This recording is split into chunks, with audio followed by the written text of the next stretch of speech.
Hello guys, so I'm back at level 64. So I think I'm going to do a video each two level to update my mage. So right now I'm going to terrokar forests. I finished all the quests in Nagrand, not Nagrand, I finished all the quests here, Zangarmash. Like here I finished everything. I didn't do dungeon quest because I don't feel like doing dungeons. I want to experience the open world this time. The first time I only did dungeon grinds since I was a tank, but now with the mage I wanted to do open world grinds. I think it's worth it to do the quests in zangarmash XP wise, but to get upgrades it's not that great. Only Hellfire Peninsula will give you a huge upgrades if you do the quest. It's mandatory to do the quest in Hellfire so you can get wonderful gear, but zangarmash doesn't have a lot of upgrades. Maybe this trinket, it's not huge. It have a small proc and it only gives 26 spell power, while the communal trinket give you 23 I think, or 20. There is, I think, these gloves is a small upgrade, so that's all. Even for the quest items, these trinkets are bad. This is food. The only stats that I care about are stamina, intellect and spell power. I don't care about crit. So doing the whole dungeon for this small, very small upgrade and reduction for stamina is not worth it for me. That's why I advise you to... Oh, I went to Nagrand, my bad. So that's why I advise you to stick with open world farming, not dungeon, if you want to grind.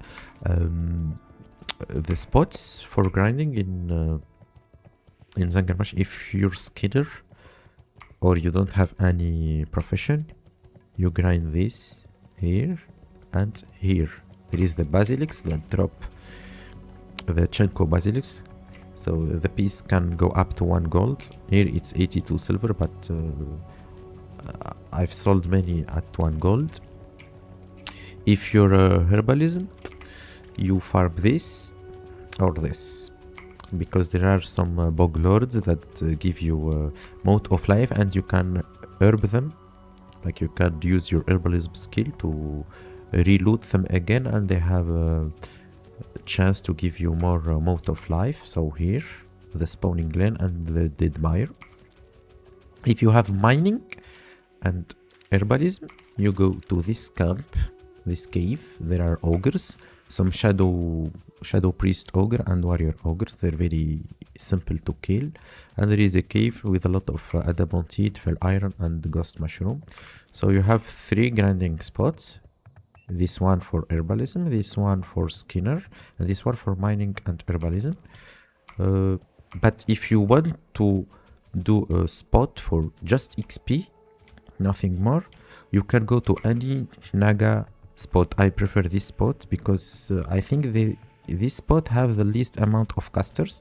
This spot is my favorite. I farmed a lot here, and there is a small chance that you can drop a shadow pearl that sell for a good price. But if you're going to focus on gold farming here or any naga spot, it's not worth it.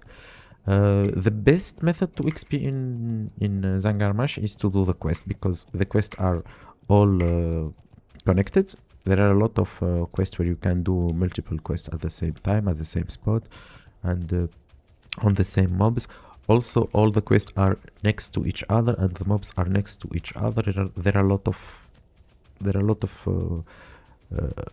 spots to get the quest. There is spot here, spot here, spot here, and spot here. There is 4 camps for taking the quests. So the questing in zangarmash is very fast. It's faster than Hellfire Peninsula. So I advise you to do all the quests plus some AoE farming, like here or here. I advise you here. This is the best farming spot for XP. That's all for the update. I'm like level 64 and I'm right now going to Shatrath, learning the portal here and figuring out what's the best method to XP and farm here. Thank you for watching and bye bye.